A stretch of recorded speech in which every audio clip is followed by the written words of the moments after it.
ജ്യോതിഷ ഹസ്തരേഖ സംബന്ധമായ ഈ എളിയ വീഡിയോയിലേക്ക് എല്ലാവർക്കും സ്വാഗതം. ഇന്ന് പറയാൻ പോകുന്നത്, ഞാനീ പറയുന്ന ഒരക്ഷരം ഞാനീ പറയുന്ന രീതിയിൽ ഉരുവിട്ടാൽ പണം നിങ്ങളെ തേടി വരും, സമ്പത്തും ഐശ്വര്യവും ഒക്കെ നിങ്ങളെ തേടി വരും. അതായത് അതിനെ ആകർഷിക്കും.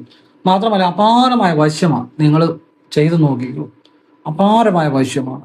ധനത്തെ വശ്യം ചെയ്യും, എല്ലാ കാര്യങ്ങളെയും വശ്യം ചെയ്യും, എല്ലാം വശമാകും. ഇത് പ്രത്യേക രീതിയിലാണ് ജപിക്കേണ്ടത്. അതിൻ്റെ ഒരു രഹസ്യമായ രീതി ഞാൻ പറയുന്നുണ്ട്. ഇത് നിങ്ങൾ കേൾക്കും, മനസ്സിലാകും. ഇത് വേറെ ഒരിടത്തൊന്നും ആരും നിങ്ങൾക്ക് പറഞ്ഞു തരത്തില്ല.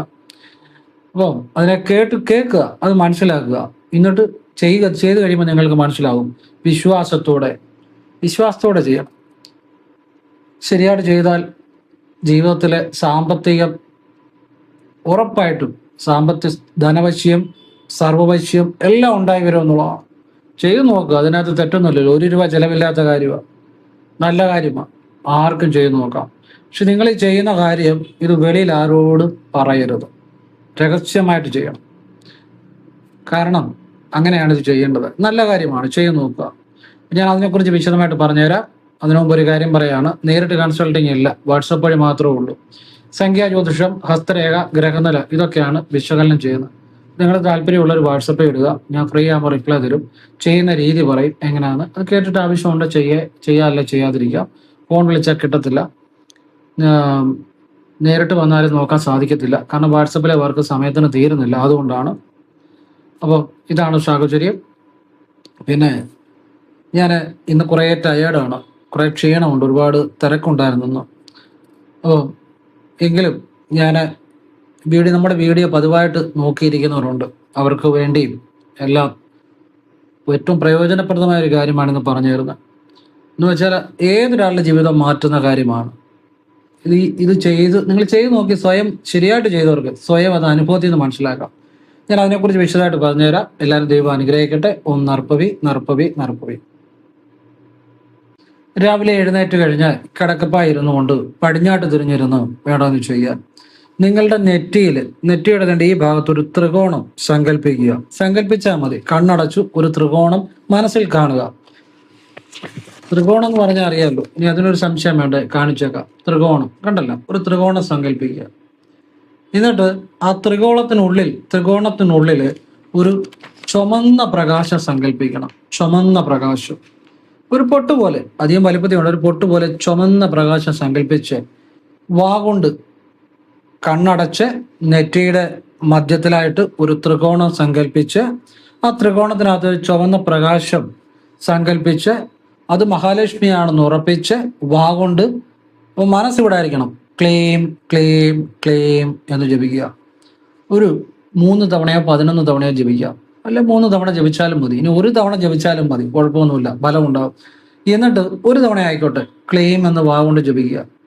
ജപിച്ചിട്ട് ആ ചുവന്ന പ്രകാശത്തിൽ മനസ്സ് ചെല്ലണം. അവിടെ ശ്രദ്ധിച്ച് ഒരല്പനേരം, 1/2 മിനിറ്റോ 1 മിനിറ്റോ ഇരിക്കുക. ഈ വിദ്യ നിത്യവും രാവിലെ കിടക്കപ്പായിരുന്ന് പടിഞ്ഞാട്ട് ചെയ്യുക. നിങ്ങളെ തേടി മഹാലക്ഷ്മി വരും, നിങ്ങളെ തേടി സമ്പത്ത് വരും, നിങ്ങളെ തേടി പണം വരും. എന്ന് വെച്ചു കഴിഞ്ഞാൽ ഇപ്പോൾ ജോലി ചെയ്യാതെ വീട്ടിൽ ഇരുന്ന പണം വരുമെന്നല്ല പറയുന്നത്, നിങ്ങൾക്ക് അവസരങ്ങൾ വരും. അധ്വാനിക്കുന്നവർക്ക് കൂടുതൽ അവസരങ്ങൾ വന്നുകൊണ്ടിരിക്കും.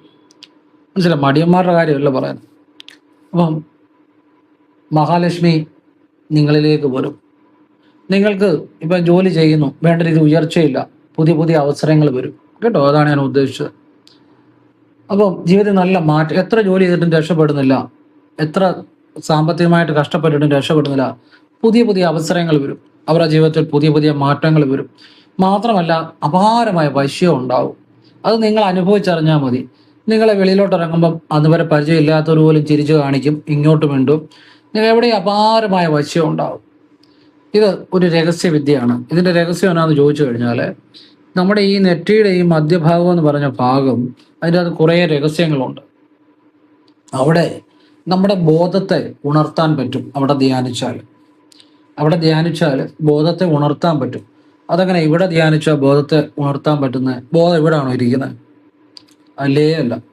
നമ്മൾ ഇവിടെ ധ്യാനിക്കുമ്പോൾ നമ്മുടെ ആ പവർ, ആ ശ്രദ്ധിക്കുമ്പോൾ ഒരു ഊർജ്ജമുണ്ട്, അത് ഉള്ളിലോട്ടാണ് പോകുന്നത്. ഉള്ളിലോട്ട് പോയി ഈ ഈ ചെവികളുടെ ഇവിടുന്ന് രണ്ട് വര ഇങ്ങനെ ഒരു വര രണ്ട് സൈഡിൽ നിന്ന് അകത്തോട്ട് വരച്ചാലും ഇങ്ങനെ രണ്ട് വര അകത്തോട്ട് വരച്ചാലും നാലും കൂടുന്ന ഒരു ജംഗ്ഷൻ ഉണ്ട്, ആജ്ഞ. അതായത് ഉണ്ണാക്കിന് മേലിലായിട്ട് ആ ആജ്ഞയിലാണ് അതിന്റെ എഫക്റ്റ് ഉണ്ടാകുന്ന ആ ഊർജത്തിന്റെ. ഇവിടെ ശ്രദ്ധിക്കുമ്പോൾ എന്നുവെച്ചാൽ നിങ്ങൾ സ്വാഭാവികമായിട്ട് വെറുതെ ശ്രദ്ധിച്ചാൽ മതി. അപ്പോഴാണ് അവിടെയാണ് ഈശ്വരൻ അല്ലെങ്കിൽ ശിവൻ ഒക്കെ ഇരിക്കുന്നത്, ആജ്ഞയുടെ രഹസ്യം. അവിടെയാണ് ആ എല്ലാ ഈശ്വരീയമായ ചൈതന്യങ്ങളുടെ ഉറവിടം അവിടെയാണ് ആജ്ഞാചക്രം. അപ്പം അവിടെ അതിന്റെ ഇങ്ങനെ ഇവിടെ ധ്യാനിക്കുമ്പോൾ അതിന്റെ എഫക്റ്റ് ഉണ്ടാകുന്ന അവിടെയാണ്. നിങ്ങൾ അങ്ങോട്ടൊന്നും ധ്യാനിക്കണ്ട, നിങ്ങൾ ഇവിടെ ധ്യാനിച്ചാൽ മതി, അതിന്റെ ഒരു അനുഭവം അവിടെ ഉണ്ടായിക്കോളും. അപ്പോഴാണ് നമ്മുടെ ജീവിതത്തിൽ മാറ്റം ഉണ്ടാകുന്നത്. മനസ്സിലായില്ലേ? നമ്മുടെ ബോധതലം ഉയരുമ്പോഴാണ് നമ്മുടെ ജീവിതത്തിൽ മാറ്റം ഉണ്ടാകുന്നത്. നമ്മുടെ ബോധതലം ഉയരണം. എങ്ങനെയാ ബോധതലം ഉയരുന്നത്? ഇപ്പം നമ്മളുടെ ശരീരത്തിൽ ഊർജ ചക്രങ്ങളുണ്ട്. നട്ടലിന്റെ ഏറ്റവും താഴെ മലദ്വാരത്തിന് മുകളിലായി നട്ടലിന്റെ ഏറ്റവും താഴെയാണ് മൂലാധാര ചക്രം. ആ മൂലാധാര ചക്രം നമ്മുടെ സൂക്ഷ്മ ശരീരം തന്നെയാണ്, നമ്മുടെ ഊർജ കേന്ദ്രമാണ്. വലിയ ചക്രമൊന്നുമല്ല അവിടെ, അതൊരു എനർജി പോയിന്റാണ്. ഈ മൂലാധാര ചക്രത്തിലാണ് മൃഗീയമായ പല വാസനകളും നമ്മളുടെ പാപങ്ങളും നമ്മുടെ വിഷമവും സങ്കടവും ഒക്കെ ഒരു ഫീലിങ്സുകളെല്ലാം അവിടെ ആണ് കിടക്കുന്നത്. ഈ മൂലാധാര ചക്രം പോസിറ്റീവ് ആണെങ്കിൽ നല്ല അനുഭവങ്ങൾ ഉണ്ടാവും, നെഗറ്റീവ് ഇംബാലൻസ് ആണെങ്കിൽ നമ്മുടെ ജീവിതത്തിൽ എപ്പോഴും നിരാശയായിരിക്കും. ചുമ്മാ ഇരുന്നാലും വിചാരിക്കും കെട്ടിടം എപ്പോഴാണ് ഇടിഞ്ഞു വീഴുന്നത്. ചുമ്മാ ഒരു കാര്യമില്ല, ഒരു നല്ല കെട്ടിടത്തിൽ ഇരുന്നാൽ പോലും വിചാരിക്കും ഇത് എപ്പോഴാണ് ഇടിഞ്ഞു വീഴുന്നത്. ഇങ്ങനെ നെഗറ്റീവ് ചിന്തയായിരിക്കും എപ്പോഴും. ആരെങ്കിലും ഒരു ജോലിക്ക് പോയാൽ പറയും ഓ ഇതുകൊണ്ടൊക്കെ രക്ഷപ്പെടുവോ. ഇങ്ങനെ എല്ലാത്തിനും നെഗറ്റീവ് ചിന്തയായിരിക്കും. മൂലാധാര ചക്രം ഇംബാലൻസ് ആണെങ്കിൽ, ബാലൻസ് ഇല്ലെങ്കിൽ. അതുപോലെ മൂലാധാര ചക്രത്തിനു മുകളിലുള്ള ചക്രമാണ് സ്വാധിഷ്ഠാന ചക്രം. സ്വാധിഷ്ഠാന ചക്രത്തിലും മൃഗീയ വാസനകൾ ഉറങ്ങിക്കിടപ്പുണ്ട്. അസൂയ, കുശുമ്പ്, വെറുപ്പ് ഒക്കെ അവിടെയും കിടപ്പുണ്ട്. ഭയം, നിങ്ങൾക്ക് ഏതെങ്കിലും ഭയങ്ങൾ കിട്ടിയിട്ടുണ്ടെങ്കിൽ അത് സ്വാധിഷ്ഠാനത്തിലൊക്കെ കിടക്കും. ആ ഭയം, ഉൾഭയം, രാത്രി നിങ്ങൾ എന്നെങ്കിലും കണ്ട് പേടിച്ചു, ആ ഭയം നിങ്ങളുടെ സ്വാധിഷ്ഠാന ചക്രത്തിൽ കിടക്കും. സ്വാധിഷ്ഠാന ചക്രം എന്ന് പറഞ്ഞാൽ അതായത് മൂലാധാര ചക്രത്തിന്റെ മുകളിൽ നട്ടലിൽ തന്നെ പുക്കിൾ കൊടിക്ക് താഴെ നട്ടലിൽ തന്നെ പുക്കിൾ കൊടിക്ക് താഴെ നിങ്ങൾ ഗൂഗിളിലൊക്കെ അടിച്ചു കൊടുത്ത ചക്രാസ് പൊസിഷൻ കിട്ടും. അപ്പം സ്വാധിഷ്ഠാന ചക്രത്തിൽ ഭയങ്ങള്, നമ്മുടെ ചെറുപ്പത്തിൽ തൊട്ടുണ്ടായ ഭയങ്ങള്, നമ്മളെ ആളുകൾ പറഞ്ഞു ഭയപ്പെടുത്തിയ ഭയങ്ങള്, അങ്ങനെയുള്ള ഭയങ്ങളെല്ലാം അവിടെ ഉറങ്ങിക്കിടക്കുന്നത്. ഈ ഭയങ്ങൾ മാറാതെ രക്ഷപ്പെടത്തില്ല. അതിന്റെ മുകളിലാണ് മണിപൂരക ചക്രം. അതായത് നട്ടലിന് മുകളിലായിട്ട് പുക്കലിന് മുകളിലായിട്ട് നട്ടലിൽ തന്നെ പുക്കിൾ കൊടിക്ക് മുകളിലായിട്ട് നട്ടലില്ല മണിപൂരക ചക്രം. ഈ മണിപൂരക ചക്രം തൊട്ട് മാറ്റം തുടങ്ങുകയാണ്. മണിപൂരക ചക്രം തൊട്ട് ഈശ്വരീയമായ ഒരു അനുഭവങ്ങള് ഒക്കെ ഉണ്ടാകണം. ഈ മണിപൂരക ചക്രം തൊട്ട്, മണിപൂരക ചക്രം എന്ന് വെച്ചാൽ അവിടെ ദേവി വസിക്കുന്നു എന്നാണ് പറയുന്നത്. വലിയ മണിമന്ദിരത്തിൽ ദേവി വസിക്കുന്നു എന്നാണ് പറയുന്നത്. അവിടെ തൊട്ട് ജീവിതത്തിൽ ഈശ്വരീയമായ വാസനകൾ തുടങ്ങുകയാണ്. പിന്നെ അതിന്റെ മുകളിലാണ് അനാഹത ചക്രം. അനാഹത ചക്രം നെഞ്ചിന്റെ ഉള്ളില്, നട്ടലില് നെഞ്ചിന്റെ ആ ഭാഗത്തായിട്ട് നെഞ്ചിന്റെ ഉള്ളില് അനാഹത ചക്രത്തിലാണ് സദാശിവൻ കൂടിയുള്ളത്. ഇത് പിന്നെ തൊണ്ടക്കുഴിക്കുള്ളിലെ ആ നട്ടലിന്റെ ഭാഗത്ത് തന്നെ വിശുദ്ധി ചക്രം. വിശുദ്ധി ചക്രമാണ് ഉയർന്ന ആത്മീയ സാധനയുടെ ഉയർന്ന ദൈവിക അനുഭവങ്ങളുടെ സ്ഥാനം. പിന്നെ ആജ്ഞയെ കുറിച്ച് ഞാൻ പറഞ്ഞു. അപ്പൊ നിങ്ങൾ ഇങ്ങനെ ഇവിടെ ധ്യാനിക്കുമ്പോൾ നിങ്ങളുടെ ഈ ബോധത്തിൽ ഒരു ഉണർവുണ്ടാകും. മുകളിലുള്ള ചക്രങ്ങളിലേക്ക് ബോധത്തിൽ ഉണർവുണ്ടാകും. മൃഗീയ വാസനകൾ മാറും. നിങ്ങൾക്ക് ഈശ്വരീയമായ ബോധം ഉണ്ടാകും, അപാരമായ വശ്യമുണ്ടാകും. മഹാലക്ഷ്മി സമ്പത്ത് നിങ്ങളിലേക്ക് ആകർഷിക്കപ്പെടും. നിങ്ങളുടെ ജീവിതത്തിൽ പുതിയ പുതിയ മാറ്റങ്ങൾ വരും. ജീവിതത്തിലെ ബ്ലോക്കുകൾ, തടസ്സങ്ങളൊക്കെ മാറിക്കിട്ടും. നമ്മുടെ ഈ ഉയർന്ന തലത്തിലുള്ള ഈ ചക്രത്തിലാണ് ധ്യാനിക്കുന്നത് എന്ന് വെച്ചാൽ ഇവിടെ ധ്യാനിച്ചാൽ മതി, ആജ്ഞ അതിന്റെ എഫക്റ്റ് ഉണ്ടാവും. അപ്പൊ നമ്മുടെ പല പല കർമ്മദോഷങ്ങളെ, നമ്മുടെ പല പല പ്രവൃത്തികളെ, ഇതിലൊക്കെയുള്ള പോരായ്മകൾ മാറും, കർമ്മദോഷങ്ങൾ മാറും, തടസ്സങ്ങൾ മാറും എന്നുള്ളതാണ്. ഈ അനാഹത ചക്രമൊക്കെ കുറച്ച് ആക്റ്റീവ് ആയവർക്കാണ് ഈ മൃഗങ്ങളോട് ഭയങ്കര സ്നേഹം, പ്രകൃതിയോട് സ്നേഹം, മരങ്ങൾ വെച്ച് പിടിപ്പിക്കുക, മരങ്ങളോട് സ്നേഹം, ഇങ്ങനെ ഒരു വല്ലാത്ത ഒരു പ്രകൃതി ഒരു ദിവ്യ സ്നേഹമായിരിക്കും അനാഹത ചക്രം ആക്റ്റീവ് ആകുമ്പോൾ. അപ്പൊ ഞാൻ പറഞ്ഞു വന്നത് ഈ മൂലാധാര ചക്രത്തിലെ പോസിറ്റീവായിട്ടൊരു വൈബ്രേഷൻ ഉണ്ടാകാൻ ഇവിടെ നമ്മൾ ക്ലീം എന്നുള്ള മന്ത്രം ജപിച്ചാൽ മതി. കാരണം എന്താണെന്ന് ചോദിച്ചു കഴിഞ്ഞാൽ ഇവിടെ ജപിക്കുമ്പോൾ തന്നെ ആ ചക്രാസിലെല്ലാം അതിന്റെ ഗുണം ഉണ്ടാകും, ആ പ്യൂരിഫിക്കേഷൻ നടക്കും. ക്ലീം എന്ന ബീജത്തിനകത്ത് എല്ലാം ഉണ്ട്, എല്ലാ ശക്തികളും ഉണ്ട് ക്ലെയിമിനകത്ത്. ക്ലെയിമിനെ കുറിച്ച് പണ്ട് ഞാനൊരു വീഡിയോ ഒക്കെ ചെയ്തിരുന്നു. ക്ലെയിമിനെ പിരിച്ച് അതിനകത്ത് മഹാമായയുണ്ട്, സകലതും ഉണ്ട്, സർവ കാര്യങ്ങളും ഉണ്ട് ക്ലെയിമിനകത്ത്. ഇപ്പം ക്ലെയിം എന്നുള്ള അക്ഷരം, ഇപ്പം ക്ലെയിം അതൊരു ബീജമാണ്. ഒരു ബീജം എന്ന് വെച്ചാൽ തന്നെ ഒരു മരം, ഇപ്പം മാങ്ങാണ്ടി അത് കുഴിച്ചിടുമ്പോൾ അതിൻ്റെ അകത്തൊരു മരമുണ്ട്. അതാണ് ബീജം, വിത്താണ്. ക്ലെയിം എന്നുള്ളത് ഒരു ബീജമാണ്, അതിനകത്ത് അനന്തമായ ശക്തിയുണ്ട്. ഈ ക്ലെയിം എന്നുള്ള ബീജം ഈ ഭദ്രകാളി മന്ത്രങ്ങളിലുണ്ട്, കൃഷ്ണ മന്ത്രങ്ങളിലുണ്ട്, പല മന്ത്രങ്ങളിലും ക്ലെയിം എന്നുള്ള ബീജമുണ്ട്. എന്ന് വെച്ചാൽ അപാരമായ ശക്തിയുള്ളൊരു ബീജമാണ്. ഒരൊറ്റ അക്ഷരം മതി ബീജമന്ത്രം, അതിൻ്റെ അകത്ത് സർവ്വശക്തികളും ഉണ്ട്. അതിനാണ് ബീജം എന്ന് പറയുന്നത്. വിത്താണ്, അതിൻ്റെ അകത്ത് എല്ലാ ശക്തികളും അടങ്ങിയിട്ടുണ്ട്. അപ്പൊ ഈ ക്ലെയിം നിങ്ങൾ ഇവിടെ ഒരു ത്രികോണം സങ്കല്പിച്ച് അതിൻ്റെ അകത്ത് ഒരു ചുവന്ന പ്രകാശം സങ്കല്പിച്ച് ക്ലെയിം എന്ന് വാഗോണ്ട് ജപിക്കുക. എന്നിട്ട് അവിടെ ധ്യാനിച്ചിരിക്കുക. ഒന്നും ചിന്തിക്കേണ്ട. അതായത് ഒന്നും ചിന്തിക്കാതിരിക്കുമ്പോഴാണ് മനസ്സിൽ മാറ്റം സംഭവിക്കുന്നത്. കാരണം മനസ്സ് നമ്മളുടെ കയ്യിൽ നിൽക്കുന്നത് എപ്പോഴും മനസ്സിൽ ഒരുപാട് കാര്യങ്ങൾ ചിന്തിക്കാതിരിക്കുമ്പോഴാണ് മനസ്സ് കയ്യിൽ നിൽക്കുന്നത്. മനസ്സിലായില്ലേ? നമ്മുടെ മനസ്സിന്റെ യഥാർത്ഥത്തിൽ നമ്മുടെ ചിന്തകൾ ഇല്ലാതിരിക്കുന്ന അവസ്ഥയാണ് യഥാർത്ഥത്തിൽ മനസ്സ് നമ്മളുടെ കയ്യിൽ നിൽക്കുന്നത്. ആ അവസ്ഥയിൽ നമ്മൾ മനസ്സിനെ അനുഭവിക്കുന്നുള്ളൂ. അല്ലാതെ നമ്മൾ വലിയ തിരക്കിട്ട ചിന്തകളും ഒക്കെ ചെയ്യുമ്പോൾ നമ്മൾ മനസ്സിനെ അനുഭവിക്കുന്നില്ല ശരിയായ രീതിയിൽ. നമ്മൾ ചിന്തകളില്ലാത്ത അവസ്ഥയിലാണ് യഥാർത്ഥ ആ മനസ്സിന്റെ ശക്തി അനുഭവിക്കുന്നത്. അങ്ങനെ ഉള്ളവർക്ക് അത്ഭുതങ്ങൾ ചെയ്യാൻ പറ്റും.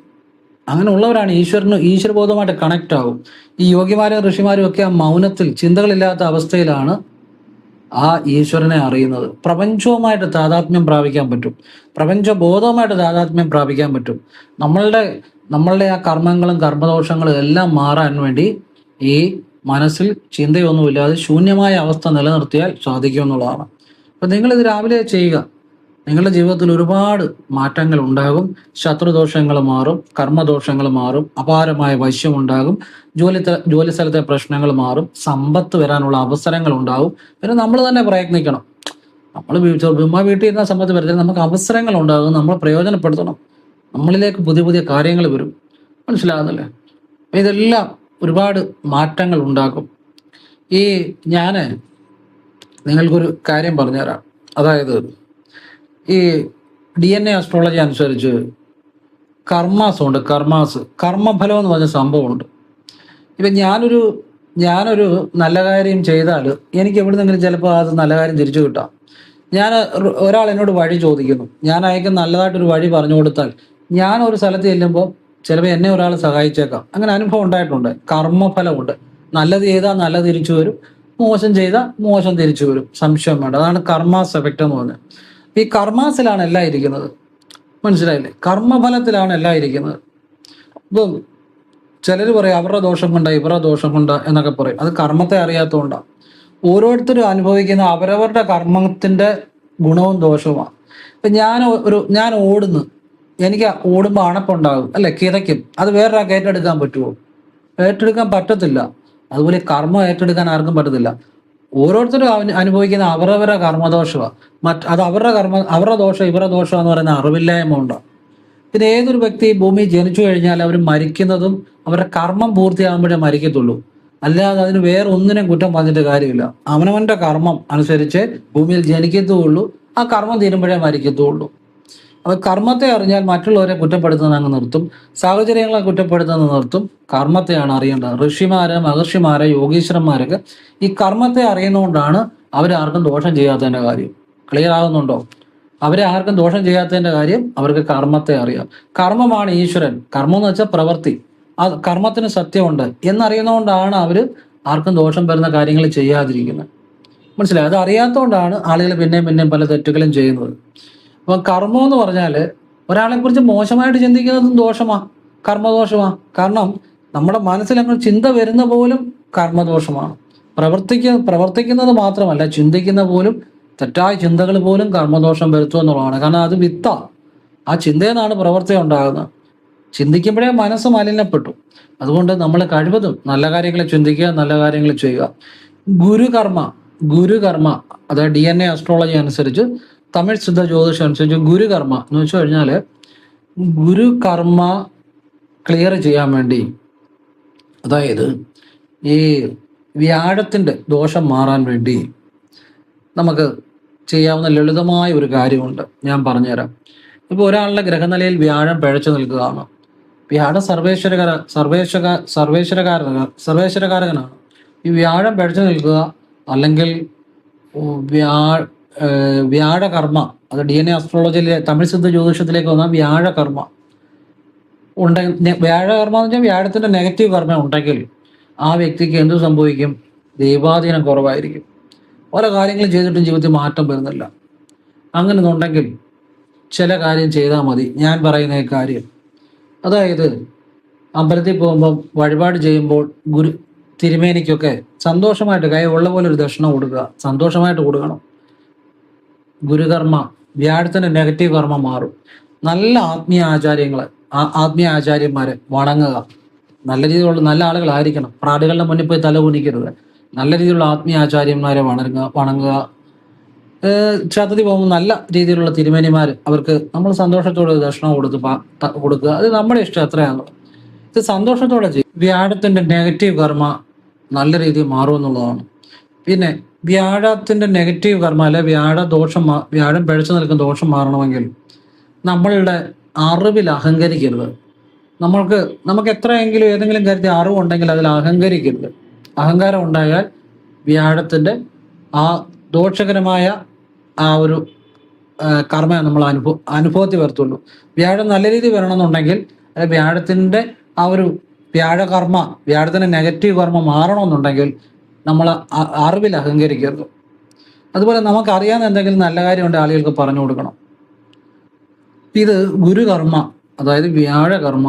വ്യാഴം നിങ്ങളുടെ ജീവിതത്തിൽ ഈശ്വരാധീനം ഉണ്ടാകാൻ ഞാനീ പറഞ്ഞ കാര്യങ്ങൾ ചെയ്യുക. പിന്നെ ഗുരുക്കന്മാര്, അതായത് ഗുരുചരണം ശരണം എന്ന ഈശ്വരനെ ഗുരുവായി സങ്കല്പിച്ച് രാവിലെയും വൈകിട്ടും ഒക്കെ പറ്റുമ്പോഴൊക്കെ ജപിക്കുക. വാഗുണ്ട്. ഉറപ്പായിട്ടും വ്യാഴകർമ്മയിൽ നിങ്ങളുടെ മാറ്റം വരും. വ്യാഴത്തിന്റെ നെഗറ്റീവ് കർമ്മം മാറുമ്പോൾ നിങ്ങൾക്ക് ദൈവാധീനം ഉണ്ടാവും. ഒരുപാട് ജീവിതത്തിൽ മാറ്റങ്ങൾ ഉണ്ടാവും. ഇനിയും പലരുടെയും ജീവിതത്തിൽ ഞാൻ കാണുന്നുണ്ട് ബുധകർമ്മ. ബുധന്റെ നെഗറ്റീവ് കർമ്മയാണെന്നുണ്ടെങ്കിൽ അവർ മുഴുവൻ അബദ്ധങ്ങളിൽ പോയി ചാടും. ബുധൻ ബുദ്ധികാരകനാണ്. അതായത് തെറ്റായ സാമ്പത്തിക തട്ടിപ്പുകളിൽ, തെറ്റായ ആളുകളുടെ പുറകെ ഒക്കെ, അതായത് ബുദ്ധി ശരിയായിട്ട് പ്രവർത്തിക്കത്തില്ല, തെറ്റായ രീതിയിലായിരിക്കും പ്രവർത്തിക്കുന്നത്. അതുകൊണ്ട് കടം, സാമ്പത്തിക നഷ്ടം, തട്ടിപ്പുകളിൽ പോയി ചാടുക, ജീവിതത്തിൽ ഒരുപാട് നഷ്ടങ്ങൾ ഉണ്ടാകുന്നതായിട്ട് ഞാൻ കണ്ടിട്ടുണ്ട്. അതിന് ഏറ്റവും നല്ല മാർഗം എന്നാന്ന് ചോദിച്ചു കഴിഞ്ഞാൽ നമുക്ക് നല്ല അറിവുകൾ മറ്റുള്ളവർക്ക് പറഞ്ഞു കൊടുക്കുക. ബുധകർമ്മ ആക്റ്റീവ് ആവും പോസിറ്റീവായിട്ട്.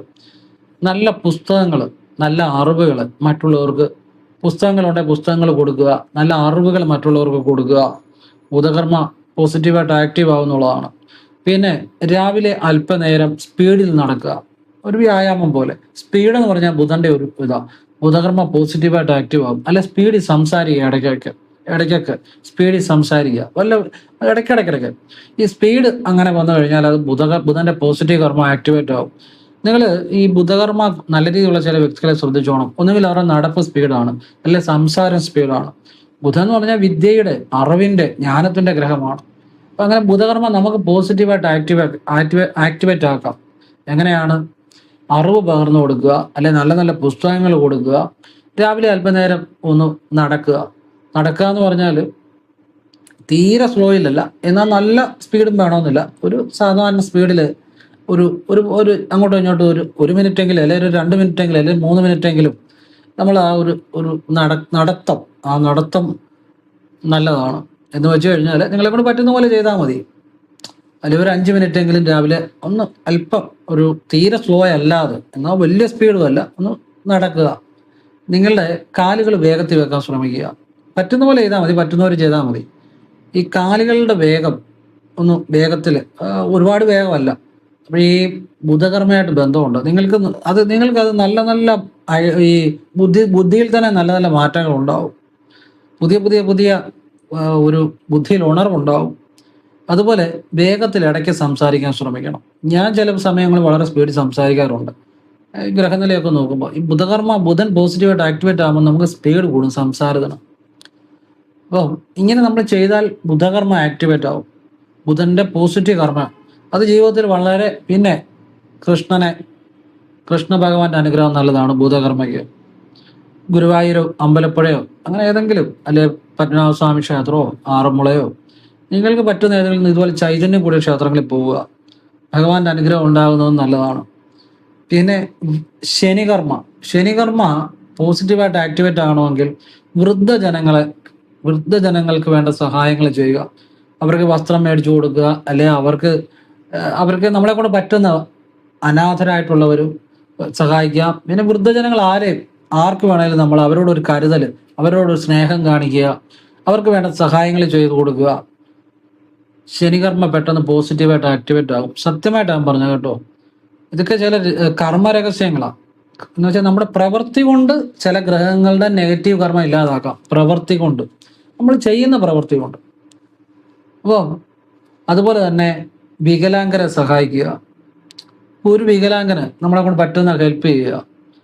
വൃദ്ധരെ സഹായിക്കുക, വൃദ്ധർക്ക് വേണ്ട കാര്യങ്ങൾ ചെയ്യുക. ഈ ഭാരം ചുമക്കുന്നവര്, ചുമട്ട് തൊഴിലാളികളെ, അങ്ങനെയുള്ളവര്, അവർക്കൊക്കെ നമ്മളെ കൊണ്ട് പറ്റുന്ന എന്തെങ്കിലും ഹെൽപ്പുകൾ ചെയ്യുക. ശനി പെട്ടെന്ന് പ്രസാദിക്കും. ശനിയുടെ നെഗറ്റീവ് കർമ്മം മാറി പോസിറ്റീവ് കർമ്മമാകും. അന്നദാനം ചെയ്യുക, ശനി പെട്ടെന്ന് പ്രസാദിക്കും. അപ്പൊ ഇങ്ങനെയുള്ള ചില രഹസ്യ വിദ്യകളുണ്ട്. കർമ്മദോഷം മാറാൻ കർമ്മം കൊണ്ട് തന്നെ കർമ്മദോഷം മാറ്റാൻ പറ്റും. അതാ ശരിയായിട്ടുള്ള വിദ്യകൾ അതൊക്കെ. ഞാനിത്ര ചില കാര്യങ്ങൾ ചെയ്ത് അത് പലരുടെയും ജീവിതത്തിൽ അനുഭവമായിട്ടുണ്ട്. ഇനി ശുക്രകർമ്മ. ഈ ശുക്രൻ എന്ന് പറഞ്ഞ ഗ്രഹം നമ്മുടെ ജീവിതത്തിൽ പോസിറ്റീവായിട്ട് ആക്ടിവേറ്റ് ആയാൽ ഉറപ്പായിട്ട് സമ്പന്നനാകും. ഒരു സംശയം വേണ്ട. കാശിനൊരിക്കലും കുറവ് വരുന്നില്ല. അപ്പൊ അതിന്റെ ഒരു രഹസ്യം ഞാൻ പറഞ്ഞുതരാം. ഇത് നിങ്ങൾ ശരിക്കും പറഞ്ഞത് ആരും പറഞ്ഞു തരത്തില്ല. ഇത് ചെയ്യുന്നവർക്ക് മനസ്സിലാവും. അവരുടെ പൈസയും വരും, അവർക്ക് സാമ്പത്തികവും വരും. അതായത് ശുക്രൻ എന്ന് പറഞ്ഞാൽ ആഡംബരത്തിന്റെ ഒരു ഗ്രഹമാണ് ശുക്രൻ. അറിവിന്റെ ഗ്രഹമാണ്. ഇപ്പൊ ശുക്രൻ, ഞാൻ പറയുന്നത് ചിലർക്ക് ശുക്രൻ അടിച്ചെന്ന് പറയത്തില്ല. എന്ന് വെച്ചാൽ വലിയ സമ്പത്ത്, വീട്, കാറ്. ശുക്രനെ സ്വാധീനം കൂടുമ്പോഴാണ് അതുണ്ടാകുന്നത്. നല്ല കുടുംബം. ഈ ശുക്രകർമ്മ ആക്ടിവേറ്റ് ആകാൻ വേണ്ടി, അല്ലെ ശുക്രന്റെ പോസിറ്റീവ് കർമ്മ ആക്ടിവേറ്റ് ആകാൻ വേണ്ടി എന്താണ് ചെയ്യേണ്ടതെന്ന് വെച്ചാൽ പുതുവസ്ത്രങ്ങൾ ധരിക്കുക. ഇടയ്ക്കിടയ്ക്ക് പുതിയ വസ്ത്രങ്ങൾ വാങ്ങണം. ഈ പഴയ വസ്ത്രങ്ങൾ തന്നെ കണ്ടമാനം ഉപയോഗിക്കുന്ന ഒരു ശനിയുടെ നെഗറ്റീവ് കർമ്മ ആക്ടിവേറ്റ് ആക്കുന്ന. ഈ പഴയ വസ്ത്രങ്ങൾ ഇങ്ങനെ മാറാതെ ഒരുപാട് നാളുകൾ ഇങ്ങനെ ആവർത്തിക്കുന്നവരെ ശനിയുടെ നെഗറ്റീവ് കർമ്മ ആക്ടിവേറ്റ് ആക്കിക്കൊണ്ടിരിക്കുക. ജീവിതത്തിൽ ദുരിതം പോകത്തില്ല. പഴയ ചെരുപ്പ് ഇത് തന്നെ ഉപയോഗിച്ചുകൊണ്ടിരിക്കുക. ചിലർ മാറത്തില്ല. അത് ശനിയുടെ നെഗറ്റീവ് കർമ്മ അവർ ആക്ടിവേറ്റ് ആക്കിക്കൊണ്ടിരിക്കുക. അപ്പൊ ശനിയുടെ സ്വാധീനം അവരുടെ ജീവിതത്തിൽ ഉണ്ടാകും. എത്ര പൈസ കിട്ടിയാലും തികയത്തില്ല. അലച്ചില്, ദുരിതം, കഷ്ടപ്പാട് ഇതൊന്നും മാറത്തില്ല. ശുക്രന്റെ പോസിറ്റീവ് കർമ്മ ആക്ടിവേറ്റ് ആവണമെങ്കിൽ പുതിയ വസ്ത്രങ്ങൾ ഇടയ്ക്കിടയ്ക്ക് വാങ്ങുക. പക്ഷെ നിങ്ങളുടെ പൈസ ഇല്ലാതെ വാങ്ങണമെന്നല്ല ഞാൻ പറഞ്ഞത്. ഇടയ്ക്കിടയ്ക്ക് ഒരു കുറഞ്ഞതാണേലും നമ്മളെ കൊണ്ട് പറ്റുന്ന പിന്നെ വസ്ത്രങ്ങൾ ഇടയ്ക്കിടയ്ക്ക് വാങ്ങണം. ശുക്രകർമ്മ ആക്ടിവേറ്റ് ആകും. വീട്ടിലിടയ്ക്ക് പുതിയ ബെഡില്ലേ നമ്മൾ കിടക്കുന്ന ശയനം, ശുക്രനെ കൊണ്ട് ചിന്തിക്കുക. വീട്ടിൽ കിടക്കുന്ന ബെഡ് ഇടയ്ക്ക് പുതിയത് വാങ്ങുക. ആവശ്യം ഉണ്ടേ മതി കേട്ടോ, ആവശ്യമില്ലാതെ വാങ്ങരുത്. പുതിയ കസേരകൾ, നമ്മൾ ഇരിക്കുന്ന കസേരകൾ വാങ്ങുക. ആവശ്യം ഉണ്ടേ വാങ്ങിയാൽ മതി കേട്ടോ. എന്നാലും വസ്ത്രം വാങ്ങാൻ നമുക്ക്. ചെരുപ്പ് പുതിയത് ഉപയോഗിക്കുക. എന്ന് വെച്ച് കഴിഞ്ഞാൽ പോകാതെ ഉപയോഗിക്കണമെന്നല്ല, ഒരു വലിയതായിട്ട് ഒരു നശിക്കുന്നതിന് മുമ്പ് വാങ്ങണം.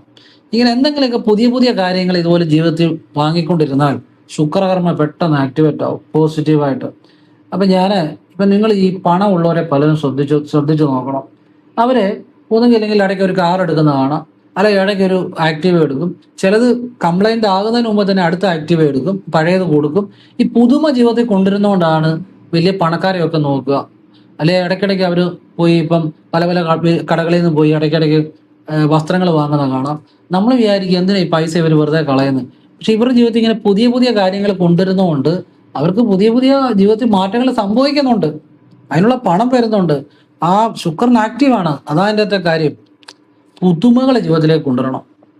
അപ്പോഴാണ് ശുക്രകർമ്മ ആക്ടിവേറ്റ് ആകുന്നത്. നിങ്ങൾ അത് ചെയ്ത് നോക്കിയോ. എന്ന് വെച്ചാൽ കാശില്ലാത്തടത്ത് ചെയ്യണമെന്നല്ല ഞാൻ പറഞ്ഞത്. അവനെ കൊണ്ട് പറ്റുന്ന പോലെ. ഇപ്പം നമുക്കൊരു 300 രൂപയുടെ ഷർട്ട് എടുക്കാൻ നിവൃത്തിയുള്ള അത് മതിയെന്നേ. പുതിയതാകുമ്പോൾ അതൊരു ശുക്രകർമ്മ ആക്ടിവേറ്റ് ആവും. അല്ല നിങ്ങൾ വലിയ ഇതെടുക്കണമെന്നല്ല ഞാൻ പറയും. നമ്മളെ കൊണ്ട് പറ്റുന്ന പോലെ ചെയ്യുക. ഇത് ഇങ്ങനെ ചെയ്തു കഴിഞ്ഞാൽ ശുക്രകർമ്മ പെട്ടെന്ന് ആക്ടിവേറ്റ് ആകും എന്നുള്ളതാണ്. ശുക്രന്റെ പോസിറ്റീവ് കർമ്മ.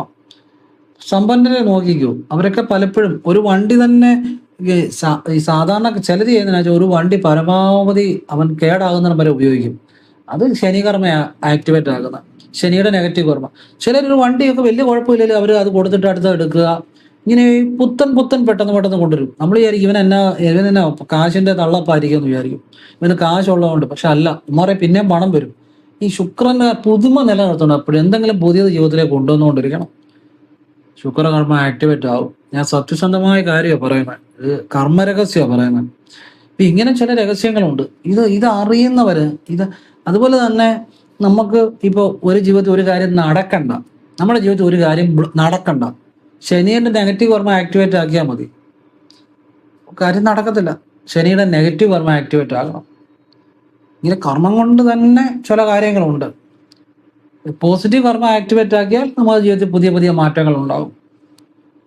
അപ്പം ഇങ്ങനെ ചില കാര്യങ്ങളുണ്ട്. അതുപോലെ തന്നെ ഈ ചെരുപ്പ് ഒരുപാട് തേഞ്ഞ് മോശമാകുന്നതിന് മുമ്പ് ചെരുപ്പ് മാറണം, ശുക്രകർമ്മ ആക്ടിവേറ്റ് ആകും. ഈ പഴയ ചെരുപ്പ് തന്നെ ഒരുപാട് ഉപയോഗിക്കാൻ പറ്റാത്ത രീതിയിൽ ഉപയോഗിക്കുന്നത് നെഗറ്റീവ് ശനികർമ്മ ആക്ടിവേറ്റ് ആകുന്നത്. ഒരുത്തന്റെ കാലയിലോട്ട് നോക്കിയാൽ മതി, അവന്റെ ദാരിദ്ര്യം അറിയാം. കാരണം ഇവൻ ശനിയുടെ നെഗറ്റീവ് കർമ്മ ആക്ടിവേറ്റ് ആക്കിക്കൊണ്ടിരിക്കുക. ഇവൻ ഇത് തയ്പ്പിച്ച് തേഞ്ഞു ശനിയുടെ നെഗറ്റീവ് കർമ്മയാണ്. അവന്റെ ജീവിതത്തിന്റെ ബാലൻസ് ഷീറ്റ് എടുത്തു നോക്കിയാലും ചെലവ് മാത്രമേ കാണത്തുള്ളൂ, പൈസയും കാണത്തില്ല, ദാരിദ്ര്യം ഒഴിയത്തില്ല. അതേസമയം ഇപ്പൊ ചെരുപ്പ് അധികം എന്ന് വെച്ചാൽ പെട്ടെന്ന് മാറണമെന്നല്ല, വലിയ മോശമാകുന്നതിന് മുമ്പ് പുതിയ ചെരുപ്പ് മാറണം, ശുക്രന്റെ പോസിറ്റീവ് കർമ്മ ആക്ടിവേറ്റ് ആകും. ഇങ്ങനെ ജീവിതത്തിൽ ചില കാര്യങ്ങളുണ്ട്. അത് അങ്ങനെ ചെയ്തൊക്കെ ചില രഹസ്യങ്ങളാണ്.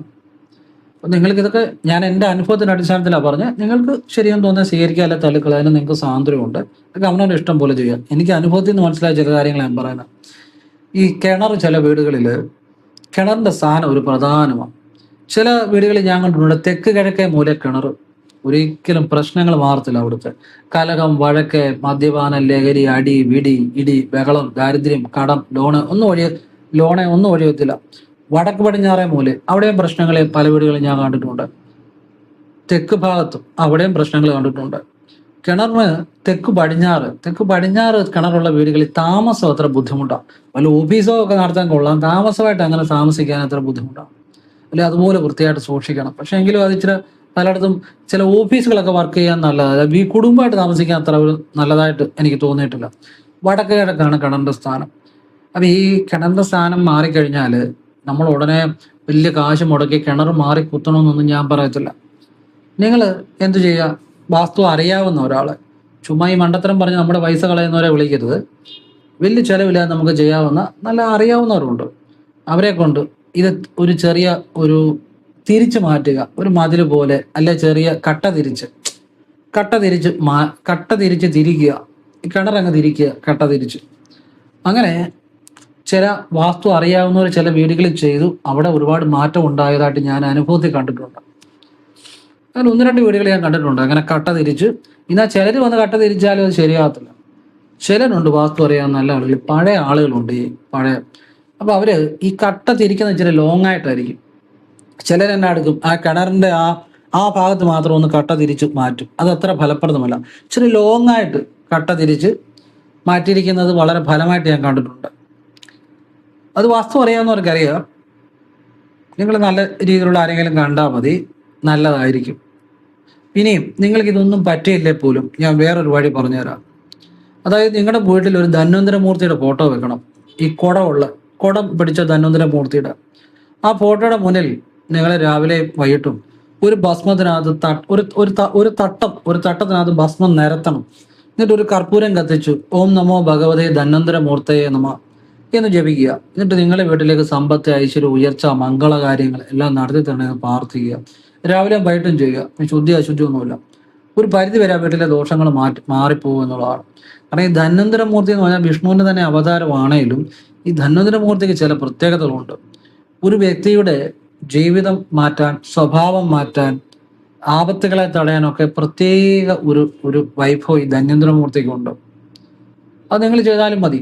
പിന്നെ കട്ട തിരിക്കാവുന്നവർ കട്ട തിരിക്കുക. അത് ആരെങ്കിലും വാസ്തുക്കാരെ കാണിച്ചോ ചെയ്യണം, നല്ല ആളുകളായിരിക്കണം കേട്ടോ. അല്ലെങ്കിലും ഇത് ചെയ്താൽ മതി.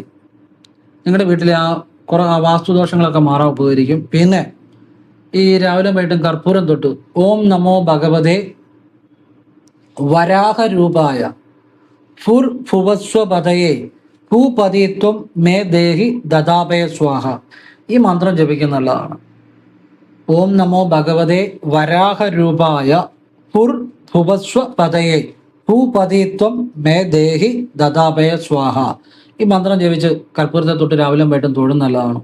പിന്നെ ഞാൻ പറഞ്ഞല്ലോ, രാവിലെ അല്പം മണ്ണെടുത്തിട്ട് ഒരു തട്ടത്തിനകത്ത് ഭസ്മം നിരത്തി അതിൽ കർപ്പൂരം കത്തിച്ച് ആ മണ്ണെടുത്തിട്ട് ഇങ്ങനെ ഓം കൃഷ്ണായ നമ ജപിച്ചൊന്ന് ഒഴിഞ്ഞിട്ട് 3 തവണ ഒഴിഞ്ഞിട്ട് വാഗോണ്ട് ജപിച്ച് വീടിൻ്റെ തെക്ക് പടിഞ്ഞാറേ മൂലയിലോ, തെക്ക് പടിഞ്ഞാറേ മൂലയിടുന്ന ഏറ്റവും നല്ലത്, ഈ മണ്ണ് കണ്ണുകൊണ്ട് നോക്കാതെ തന്നെ ഓം കൃഷ്ണായ നമ ഭഗവത് കടാക്ഷം പരിപൂർണം എന്ന് പറഞ്ഞ് മണ്ണ് വിതറുക.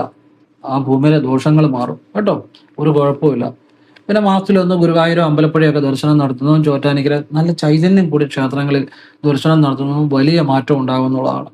ഇതിങ്ങനെയുള്ള കാര്യങ്ങളൊക്കെ ചെയ്യുക. പിന്നെ ഈ ഭസ്മം നിരത്തി നമ്മൾ കർപ്പൂരം കത്തിക്കുന്നു പറഞ്ഞില്ലേ, ആ ഭസ്മം എപ്പോഴും മാറ്റേണ്ട കാര്യമില്ല. അത് ഒരു പാത്രം ഇട്ട് അടച്ചു വെക്കാം, ആഴ്ചയിൽ ഒന്ന് മാറ്റിയാൽ മതി കേട്ടോ. ഇങ്ങനെയുള്ള ചില നല്ല കാര്യങ്ങളുണ്ട്, അത് ചെയ്താലും ആ ഭൂമി ദോഷം അങ്ങ് മാറിക്കിട്ടും. അല്ലാതെ ഇപ്പം ലക്ഷങ്ങൾ മുടക്കി ഒന്നും ചെയ്യണമെന്ന് ഞാൻ പറയത്തില്ല. പിന്നെ ഇപ്പം ആവശ്യമുള്ളവർ ചെയ്യുകയോ ചെയ്യാതിരിക്കും ചെയ്തോട്ടെ. ഞാൻ ഏതൊരു സാധാരണക്കാരനും ചെയ്യാവുന്ന നല്ല കാര്യമാണ് പറയുന്നത്. അപ്പം ഇങ്ങനെ ചില കാര്യങ്ങളുണ്ട്. ഇനി ഈ അവിട്ടം നാളുകാർ, അവിട്ടം, രേവതി, ഈ നാളുകാരൊക്കെ ഒരു കുറച്ച് നാളത്തേക്ക് ഒക്കെ എല്ലാ കാര്യങ്ങളൊക്കെ ഒരു ശ്രദ്ധയ്ക്ക് നല്ലതാണ്. അതായത് കലഹങ്ങൾ, വഴക്കുകൾ ഉണ്ടാക്കാതെ മദ്യപിക്കുന്നവർ മദ്യപാനമൊക്കെ ഒഴിവാക്കുക, അല്ലെങ്കിൽ വലിയ പ്രശ്നങ്ങളിൽ ചെന്ന് ചാടാം. അവിട്ടം, രേവതി കേട്ടോ, ഒരു 6-8 മാസത്തേക്കെങ്കിലും ഇപ്പം തൊട്ട് ശ്രദ്ധിക്കുന്ന നല്ലതാണ്. പിന്നെ ശിവക്ഷേത്രത്തിൽ ശനിയാഴ്ച വൈകിട്ട് കൂവളത്തിലർച്ചനയും നെയ്വിളക്കും ഭാഗ്യസ്വക്ത പുഷ്പാഞ്ജലിയും ചെയ്യുന്ന നല്ലതാണ്. കാരണം വഴക്കളിൽ പോയി ചാടാതിരിക്കുക, ദേഷ്യം വരുന്ന കഴിവത് ഒഴിവാക്കുക, മദ്യപാന ലഹരി കൂട്ടുകെട്ട ഇതൊക്കെ ഒഴിവാക്കുക.